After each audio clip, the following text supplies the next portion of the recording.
Hii ni Maisha Kamili, tutakufungulia Biblia uyaone maisha. Rafiki yetu, mfuatiliaji wetu wa kipindi chetu hiki kizuri cha kujifunza Biblia kwa kutumia mwongozo, karibu sana siku ya leo, siku ya Ijumaa, ambapo tunajibu maswali. Na kabla tujaangalia haya maswali, nikukaribishe tupate kuomba. Mungu wetu, Baba yetu uliye mbinguni, tunalitukuza jina lako, maana wewe ni mwema. Umetuleta tena siku ya leo tujifunze. Tunaomba utupe usikivu tupate kuelewa sawa sana mapenzi yako. Katika jina la Yesu Kristo, amina. Amina. Amen. Taangalia mafungu kama mawili tu ya mwisho pale ya siku hii Ijumaa. Tumejifunza mambo mengi tukatiwa moyo na Zaburi ya 62 mstari wa 8 kuhusiana na matokeo maombi yenye matokeo. Zaburi ilisema, enyi watu tumaini Bwana siku zote. Funueni mioyo yenu mbele zake. Mungu ndiyo kimbilio letu. Na kwa kweli tumetiwa moyo hata wakati maombi yanapoonekana kutojibiwa, kumbe yanajibiwa. Kuna matokeo. Yesu anatufundisha maombi yenye matokeo ya ufalme wake, namna tunavyotakiwa kuomba, tukakazia tena na tena mambo haya. Labda swali mengi tumejifunza hapa, lakini hatujazungumzia habari ya kufunga. Maombi na kufunga, unasemaje hapa? Nadhani sio mara ya kwanza, hata kama wiki hii tulijifunza, lakini umesikia watu wakifunga na kwamba umesikia ni Musa siku 40 kutokula na kunywa, kiomba kule. Ina nafasi gani? Nafasi ya kufunga, mimi ninavyoelewa ni kwamba unapofunga kwanza umakini unakuwepo, yaani kuna utulivu, umakini na unyenyekevu. Ninaposema hivyo ni kwamba naona mwili hauhangaiki kwenye kumeng'enya chakula, kwa hiyo nguvu zimetunzwa, utulivu upo, kwa hiyo unapata muda mzuri wa kuongea na Mungu. Amina. Nilichojifunza hapa karibuni, ninaweza yani hayo uliyozungumza nikaelezea namna hii. Moyo tuseme ndio hii Biblia kwa katikati. Moyo ndio the essence, ndio kiini cha mtu alivyo. Mtu alivyo. Moyo. Moyo. Na katika moyo kuna hisia, katika moyo kuna mawazo, katika moyo kuna nia. Katika moyo vitu tunafanya kwa moyo wetu. Tunapenda kwa moyo, tunachukia kwa moyo, tunakumbuka, tunachukia, tunafurahi. Ni moyo. Sasa huu moyo upo katika mwili. Lakini roho pia inaunganishwa na moyo. Mwili unaunganishwa na moyo. Na Mungu anachotafuta ni moyo. Ikiwa kama tutamwabudu Mungu katika roho, tutamuomba, tutahusiana na Mungu, moyo unahusika. Maana sisi ni tunajidhihirisha katika moyo. Kwa hiyo tumbo limejaa hivi, utafikiria sawa. Kwa hiyo mwili unapotulizwa, maana unapofunga ni kwamba unaupumzisha, shughuli zinapungua. Tafakari, hata ukisoma Biblia unapokuwa kwenye maombi ya kufunga, yani tafakari zinakuwa nyepesi, yani ustruggle, hupambani sana. Maombi pia yanatiririka, yani mwili unakuwa umejisalimisha tayari. Amen.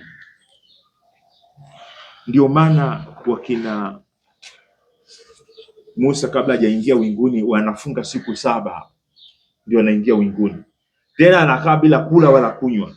Hapo ni moyo na roho mwili umetulia na unawezeshwa. Amen. Umeshafunga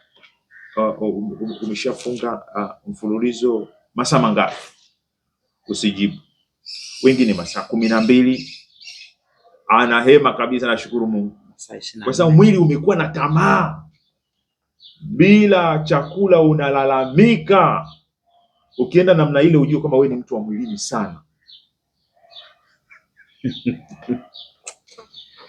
Hata wale mascientists wanaofanya mambo makubwa sana au madaktari wanaofanya operation complicated sana, wao nadhani wanaletewaga kule theater chakula, kwa sababu brain anatakiwa awe concentrated. Lazima sana labda kahawa, lakini zaidi mwili unatakiwa uwe masaa mangapi nachukua kufunga?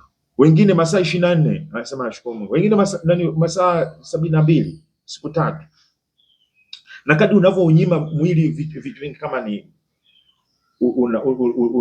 chakula au unasema hata na maji, ndivyo unavyozidi kutulia, shughuli zinavyozidi kwa.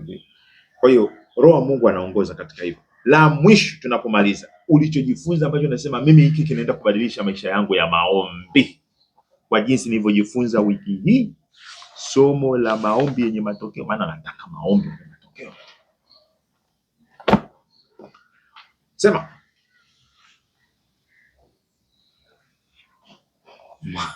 nilicho moja tu ambalo linakuja kichwani, nasema hii ni zaidi ya kawaida. Hili naenda nalo hili. Uwe na imani.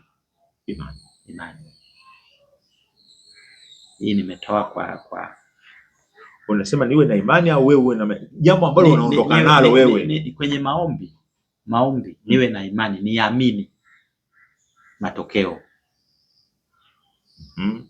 Uamini matokeo. Uamini nini? Hapo bado sijakupata ndugu yangu. Ninapoomba ninyanyuke kwenye magoti yangu nikiamini kwamba nimetendewa. Bwana amepokea ombi langu. Kwa nini uamini kwamba amepokea? Yaani kwa kigezo kipi? Kwa msingi kwamba naamini ametega masikio yake kusikia maombi yangu. Na umeomba kwa sauti sikio le. Kwa hiyo Mungu yeye anasikia ombi lolote. Anasikia ombi lolote, ombi la imani. Sitaki kukulaumu, songa mbele. Sitaki kukulaumu, lakini mimi nataka niongezee tu pale. Uombe sawa sawa na mapenzi yake. Maana ndio imani. Kama ulikuwa unamaanisha hiyo imani ndio kuomba sawa sawa na mapenzi yake. Ndio. Sawa sawa na ufalme wake. Ndio. Sifa yake, ukarimu wake, kwa maelekezo yale ya Yesu, na ushirika wako na yeye ili utimize hayo mapenzi yake. Haleluya. Safari njema. Mungu akubariki sana. Mimi na ambacho naweza kutoka nacho, naweza kusema tu ni hiki kwamba ile niliposoma wiki hii eti amelala kifudifudi Musa siku 40 anaombea watu. Wakati mimi nikiombea washiriki tu siku 2-3, hilo jina naliacha, naombea vitu vingine. Nasema kumbe kuna haja ya kuombea watu mpaka kuona matokeo. Na haya ni maombi ya muda mrefu, ni ya kung'ang'ana, ya kujitoa kimasomaso. Mungu nipe nguvu. Amen. Ndugu yangu, wewe unaondoka na nini? Tunatamani kusikia kutoka kwako pia. Twende kazi. Tuombe. Baba yetu wa mbinguni, bila wewe kushikana na sisi katika maombi, katika ushirika huu wa maombi, sisi sikioni mwako na wewe sikio lako kwetu, hakuna ushirika. Hakuna kukua katika ushirika. Nenda nasi. Hatutoke hapa bila wewe kwenda nasi. Amen. Tunaomba tena kama Musa alivyoomba, tunaomba Roho wako aende nasi. Nguvu zitoke kwako. Ufalme ni wako. Sifa zikurudie wewe. Mbariki na msikilizaji wetu alipolegea mtego, anapotamani umshike Baba, kamshike.